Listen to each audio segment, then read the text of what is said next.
Friends అందరు బాగున్నారా? నేను బాగున్నాను. ఈరోజు మా ఇంట్లో దొండకాయ ఎన్నెత్తలు కర్రీ వండుతున్నాను. ఎలా వండుతాను ఫస్ట్ ఆనియన్స్ వేసుకొని ఫ్రై చేసుకున్నా.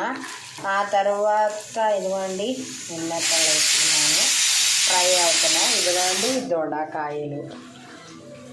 చాలా టేస్టీగా ఉంటుంది. నచ్చితే మీరు కూడా ఈ రెసిపీ ట్రై చేయండి.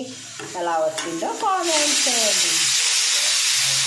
దొండకాయలు వేసేస్తాను, తక్కువ ఉన్నాయి అందుకే తక్కువ వేసి చేస్తున్నాను. దీంట్లో పసుపు, కారం, ఉప్పు వేసుకుని కారం, కొంచెం పసుపు, సాల్ట్ వేసుకున్నాను. ఇప్పుడు దీంట్లో ఒక గ్లాస్ వాటర్ వేసుకున్నాను. తీసుకున్నాను.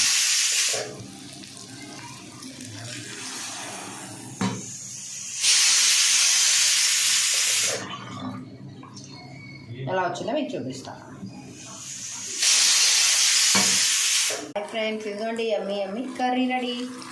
నచ్చితే ఈ వీడియో లైక్ చేయండి, మా ఛానల్ సబ్స్క్రైబ్ చేసుకోండి please friends. Like and subscribe.